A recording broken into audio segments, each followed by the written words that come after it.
வாசிக்கும் போது அந்த பெயின் இருக்கும். ஒரு மாதிரி கையில ஷோல்டர் பெயின், ஹேண்ட்ல இருக்கும். சில டைம் இப்பயுமே சரி, இப்பயுமே வாசிக்கும் போது எனக்குன்னு இல்லை, தவில் இன்ஸ்ட்ருமெண்ட் வாசிக்கிற எல்லாருக்குமே அப்படிதான். வாசிக்கும் போது திடீர்னு இந்த இடம்லாம் அடிபட்டு ரத்தம் வரும். ஸோ அந்த மாதிரிலாம் இருக்கிறது காமன் தான்.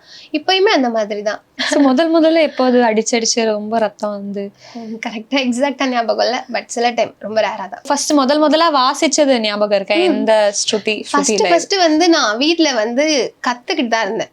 நான் வந்து கத்துக்கிட்டு இருக்கும்போது நான் இன்னைக்கு மியூசிக்ல வந்து இப்போ நான் இந்த ஃபீல்ட்ல இருக்கேன்னா அதுக்கு காரணம் வந்து ஃபேமிலி சப்போர்ட், அப்பா அம்மா சப்போர்ட். அதையும் தாண்டி எனக்கு ஒரு SNS தாத்தா அப்படின்னு சொல்லிட்டு ஹரித்வாரமங்கலம் அவங்க எனக்கு வந்து ரொம்ப ஃபுல் சப்போர்ட். அவங்க ஃபர்ஸ்ட் நான் வீட்டுல வந்து தவில் வாசிச்சுட்டு இருந்தேன், சும்மா கத்துக்கிட்டு இருந்தேன்.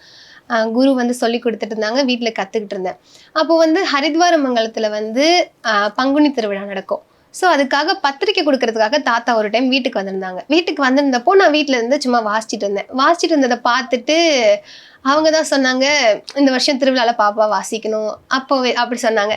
அப்படி சொல்லும்போது அப்புறம் ஓகேன்னு சொல்லிட்டு அந்த ப்ரோக்ராம் வாசிக்கிறதுக்காக எனக்கு கொஞ்சம் தயார் பண்ணிக்கிட்டு அப்போ வாசித்தேன். அதுதான் ஃபஸ்ட்டு ப்ரோக்ராம் ஹரித்வாரமங்கலத்தில் வாசித்தேன். அப்போ வந்து தாத்தா ஃபஸ்ட்டு ஒரு டைட்டில் கொடுத்தாங்க, பாலப்பருவ செல்வி அப்படின்ட்டு. ஸோ அது ரொம்ப சந்தோஷமான விஷயம். அதுதான் ஃபஸ்ட்டு ப்ரோக்ராம் எனக்கு.